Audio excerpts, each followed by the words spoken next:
तो इस वक्त की बड़ी खबर सामने आ रही है। इजरायल ईरान पर हमले की तैयारी कर रहा है और प्रधानमंत्री बेंजामिन नेतन्याहू एक्शन में है। इजरायल में आज वॉर कैबिनेट की बैठक बुलाई गई। फैसला हुआ कि ईरान इजरायल पर हमला करेगा, लेकिन ईरान पर इजरायल हमला कब करेगा, यह हमला किस तारीख को होगा, इसकी टाइमिंग क्या होगी, इसका स्केल क्या होगा, हमला ईरान के किस ठिकाने को निशाना बनाकर होगा, ये सब अब तक सीक्रेट है। और इस बीच अमेरिका ने इजरायल को आगाह किया है कि वो ईरान पर बदले की कार्रवाई में इजरायल का साथ नहीं देगा। अमेरिका ने इजरायल को संयम की सलाह भी दी है,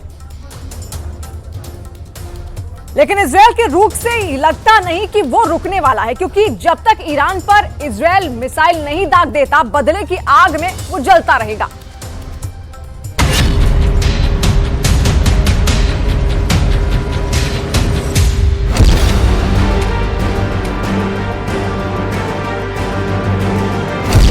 क्या होगा 48 घंटे बाद?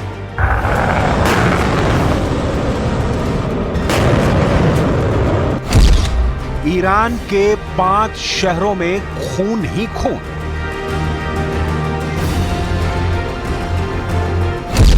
नेतन्याहू ने स्ट्राइक का ऑर्डर दे दिया।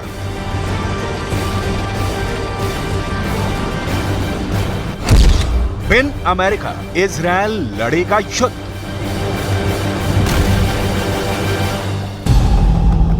वॉशिंगटन से इजरायल को लाउड एंड क्लियर मैसेज मिल गया है। ईरान ने इजरायल पर 300 ड्रोनों से और मिसाइलों से हमला किया, लेकिन इजरायल अगर पलटवार करता है, ईरान को छठी का दूध याद दिलाता है, तो इस युद्ध में अमेरिका इजरायल का साथ नहीं देगा। मतलब इजरायल को अपनी जंग खुद के दम पर लड़नी होगी। क्या इजरायल अकेले दम पर ईरान पर आक्रमण करने और जंग जीतने में सक्षम है? इजरायल का अब तक का इतिहास अमेरिका के साथ, अमेरिका का सहयोग और अमेरिका के दम पर खड़ा है। अमेरिका इजरायल से पांव पीछे खींचता है, ईरान के खिलाफ इजरायल का साथ नहीं देता है, तो बाद में जो होना हो होगा। पहले तो ईरान और उसके साथी देश जैसे कि रूस और चीन इजरायल का कचूमर निकाल देंगे। इजरायल के पास भले ही दुनिया की सबसे एडवांस प्रतिरोधक क्षमता है, हवा में दुश्मन की मिसाइलों को नष्ट करने की क्षमता रखता है, लेकिन युद्ध में वो अकेला टिक पाएगा, ये कहना मुश्किल है। इस हालत में इजरायल के पास क्या विकल्प है, इसकी डिटेल आपको आगे दिखाएंगे। आपको ये भी दिखाएंगे कि इजरायल के पास ऐसी कौन सी ताकत है जिसके बूते बेंजामिन नेतन्याहू ईरान से अकेले भी फरियाने का दम भर रहे हैं। लेकिन उससे पहले ईरान से बदला लेने की इजरायल की तैयारी देखिए। इजरायल की वॉर कैबिनेट की बैठक हुई। बैठक में पीएम नेतन्याहू, रक्षा मंत्री Yoav Gallant, cabinet minister Benny Gantz शामिल थे। वॉर कैबिनेट की बैठक में हमले की टाइमिंग और स्केल को लेकर अलग अलग राय सामने आई है। कैबिनेट मिनिस्टर बेनी गैंट्ज और आर्मी चीफ हलेवी का कहना है कि ईरान पर हमला तुरंत करना चाहिए। आर्मी चीफ का कहना है कि इजरायल की वायुसेना पूरी तरह से तैयार है। वहीं कैबिनेट के कुछ सदस्यों ने जल्दबाजी में फैसला नहीं लेने की बात कही है। हालांकि इस बात पर सभी एकमत हैं कि ईरान को करारा जवाब दिया जाएगा।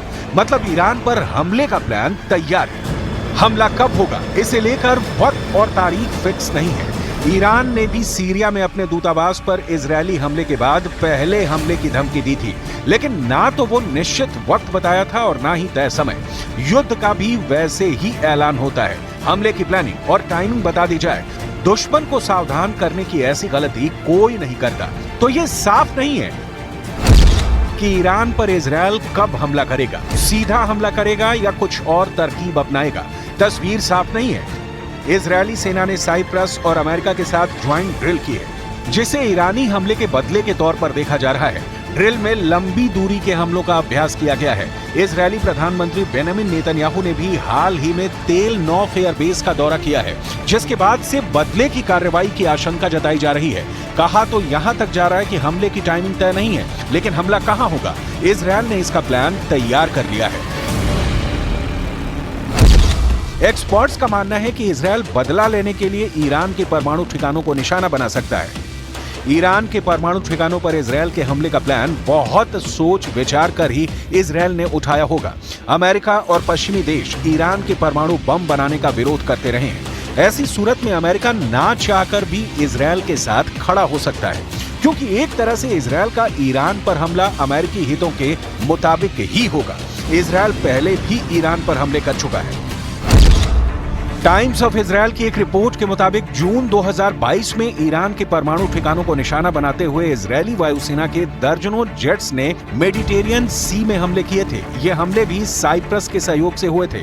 2021 में इजरायली सेना के तत्कालीन चीफ ने कहा था कि इजरायल ईरान के परमाणु ठिकानों को ध्वस्त करने की तैयारियां कर रहा है। इसके अलावा हाल ही में ईरान के साथ तनाव के बीच इजरायल उसकी न्यूक्लियर फैसिलिटी पर हवाई हमले कर चुका है। ईरान के पास परमाणु बम बनाने के लिए प्रचुर मात्रा में यूरेनियम है।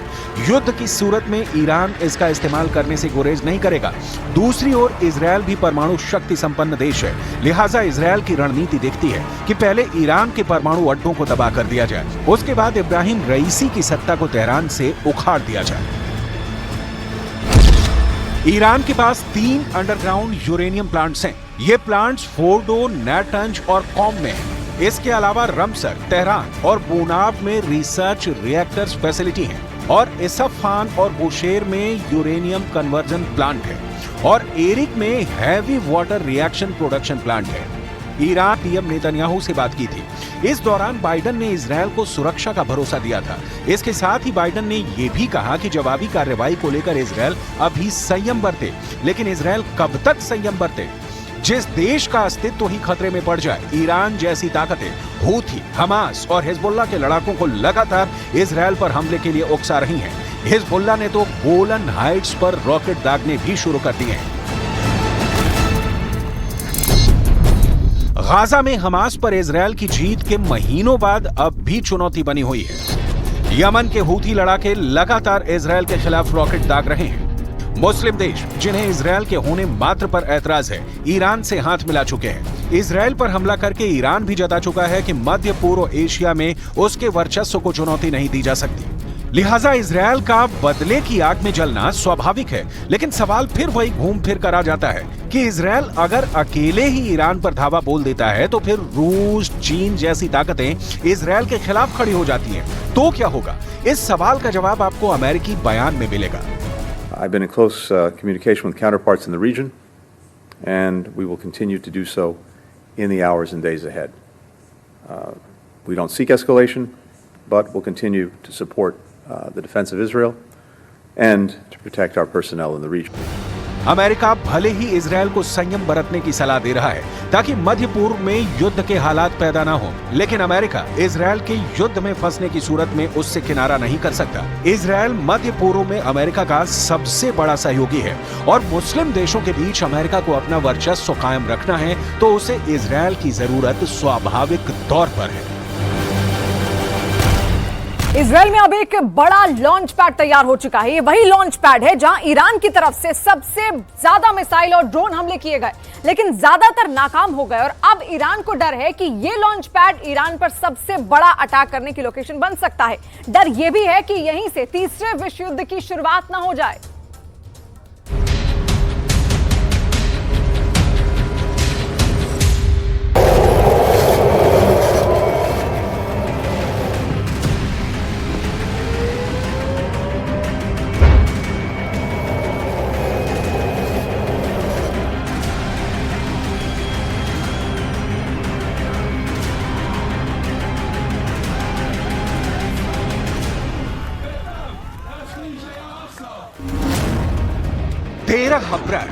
तेरह अप्रैल की रात ईरान ने इजरायल के आसमान में धुआं उड़ा दिया।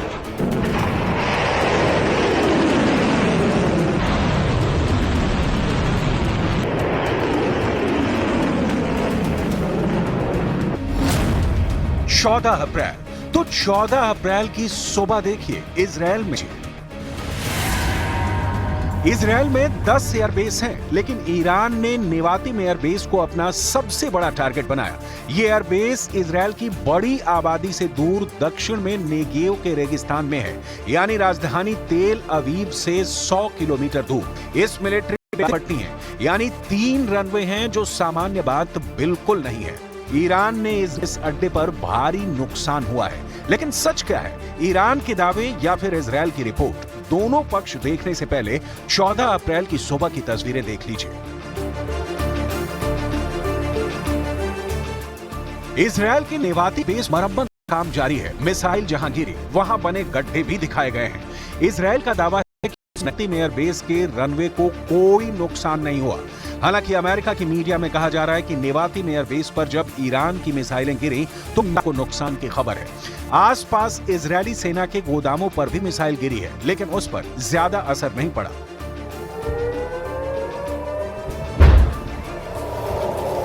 ने क्यों इजरायल के नेवातिम एयरबेस पर बरसाई सबसे ज्यादा मिसाइल, यानी F-35। ये इजरायल का सबसे खतरनाक फाइटर जेट है। यहीं पर अमेरिका से अपना पहला F-35 मिला था, तभी से ये जहाज नेवातिम